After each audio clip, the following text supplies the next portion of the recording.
देख रहे हैं लाइव 24 न्यूज़ बिहार। इस वक्त की मैं बड़ी खबर पर नजर डालता हूं, जो यूपी में कांवड़ यात्रा चल रहा है, जिसको लेकर योगी आदित्यनाथ की जो गाइडलाइंस उन्होंने जिस तरह से प्रशासन को दी है, ये अब पूरे राजनेताओं में जो है एक खलबली मच गई है। और देखा जा रहा है, कुल मिलाकर के एक ही बात देखी जा रही है कि आखिर जो है ये योगी आदित्यनाथ जिस तरह की राजनीति कर रही है, भारतीय जनता पार्टी के चीफ मिनिस्टर जिस तरह राजनीति कर रहे हैं, भारतीय जनता पार्टी के जितने कार्यकर्ता हैं उनकी राजनीतिक से अब पूरा एक विश्लेषण की जो है प्रक्रिया सामने आने लगी है। और उसका जो है क्या इम्पैक्ट पड़ रहा है और इसका रिएक्शन क्या मिल रहा है, ये जगह लगातार जो है मेन स्ट्रीम मीडिया से लेकर डिजिटल मीडिया तक इस चीज़ को लाया जा रहा है सामने और दिखाया जा रहा है कि आखिर क्या ज़रूरत पड़ गई कि कांवड़ यात्रा में मुसलमानों के दुकान या जो भी दुकान ढाबे हैं, जो भी हैं फल फ्रूट्स के दुकान, उनको टैग लगाना पड़ गया।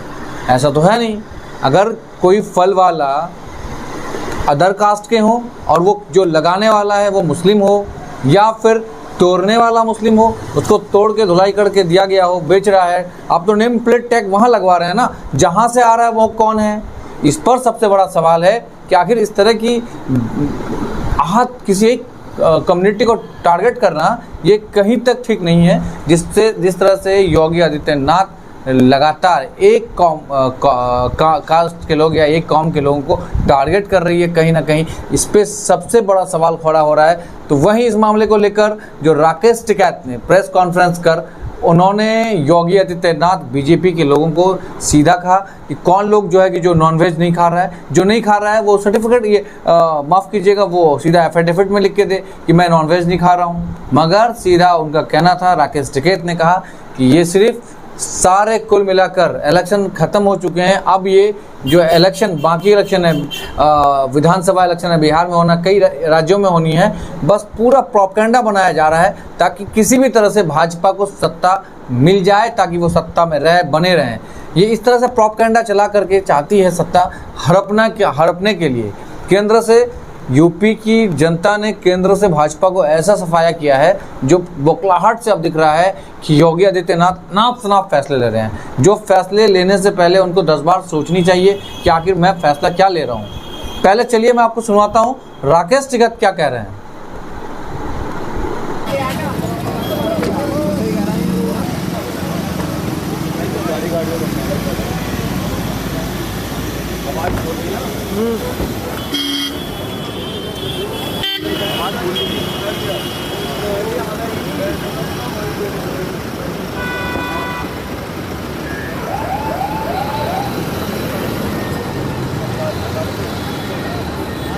ठीक नहीं है ये।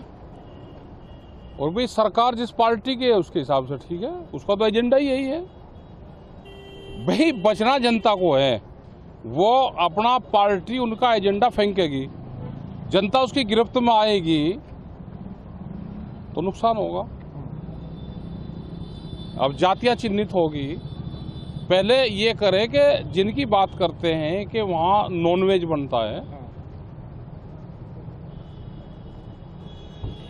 नॉनवेज हिंदू क्या कोई खा नहीं रहा, उसको चिन्हित कर लो। भाई एक कानून बना दो कि हिंदू नॉनवेज नहीं खाएगा, अब बना दो, फिर लिखने की भी जरूरत होगी। जिनकी ठेकेदार वो बन रही उनको रोक ले।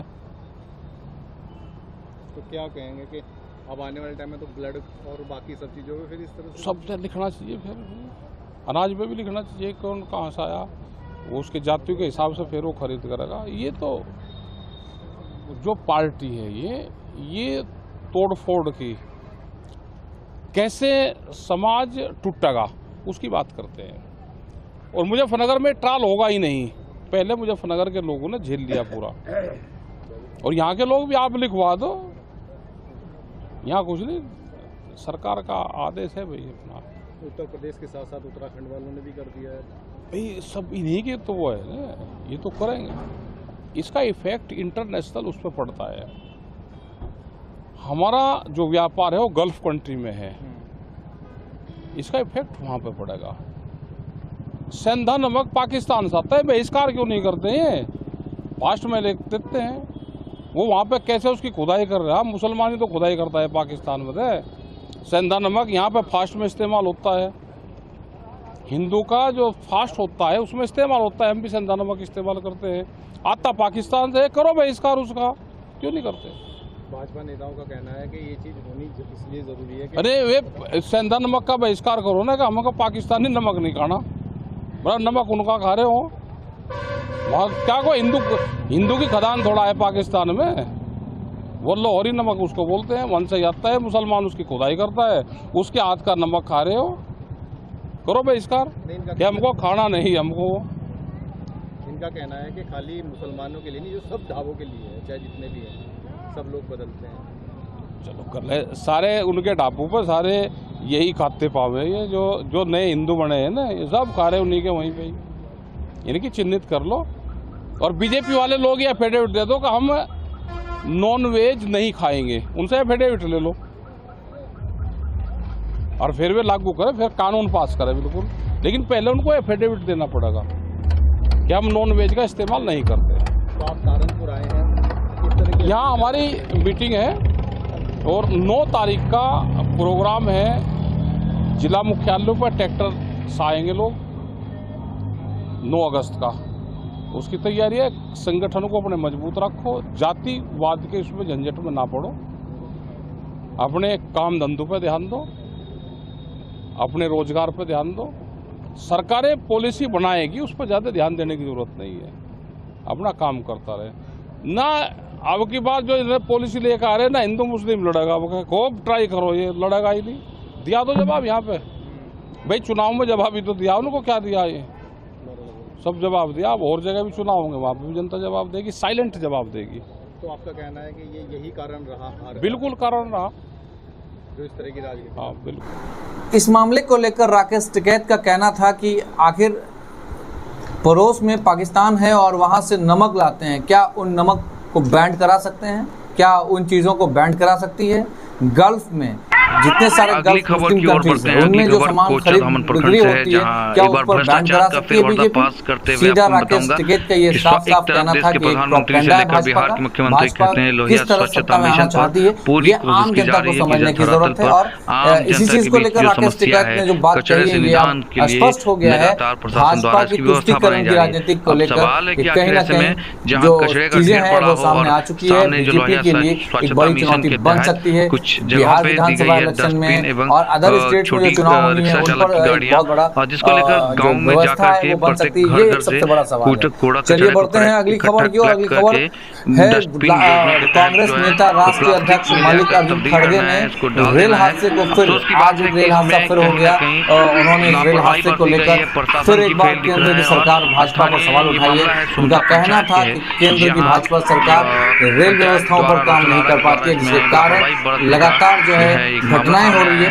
चलिए मल्लिकार्जुन खड़गे जो है कांग्रेस के नेता, वो क्या बोल रहे हैं जरा इस पे नजर डालते हैं, फिर आपको आगे बताते हैं क्या कुछ की गई है। जहां वही सफाई कर्मियों से इसकी जानकारी जब हमने ली तो उन्होंने बताया कि मेन जो है वजह ये है, इनको वेतन को लेकर इनका समस्या है। इनको कहना है कि आपको वेतन नहीं दी जाएगी, जब पैसा आएगा तब मल्लिकार्जुन खड़गे ने जो बताया कि जो देश में जिस तरह से रेल को लेकर के विवाद चल रही है, जब से बीजेपी केंद्र में आई है, लगातार चाहे वो बालेश्वर की घटना हो या फिर पश्चिम बंगाल की घटना हो या फिर उत्तर प्रदेश की घटना हो या महाराष्ट्र की घटना हो, लगातार जो रेलवे की हादसाएं हैं वो सीधा कुल मिलाकर मल्लिकार्जुन खड़गे ने बताया कि रेल मिनिस्ट्री से संभाला नहीं जा रहा है, अश्विनी वैष्णव से नहीं चल पा रही है रेलवे बजट के हिसाब से नहीं, प्राइवेटाइजेशन के बाद जो है लगातार ऐसे हादसे हो रहे हैं। इसे साफ उन्होंने कह दिया कि बीजेपी की बस की नहीं है कि रेलवे प्रोजेक्ट को चला सके और वो बेहतर देश को बना सके या देश को उससे कुछ कमाई करके देश में कुछ व्यवस्था को बदल सके। बीजेपी की ऐसी व्यवस्थाओं पर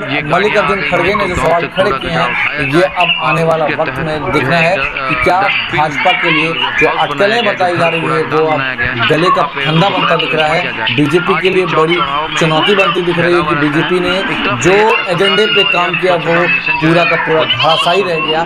यानी रेलवे में प्राइवेटाइजेशन के बाद लगातार बड़े बड़े सपने दिखाए गए, प्रधानमंत्री जी ने इतना बड़ा सपना दिखा दिया पूरे देश की जनता को कि रेलवे में ये मिलेगा, रेलवे वो हो जाएगा, बुलेट ट्रेन चलेंगे। अब सोचिए कि क्या हालत है। इस पर सबसे बड़ा सवाल खड़ा हो रहा है कि आखिर रेल व्यवस्थाओं पर क्या सरकार की नीति रही है।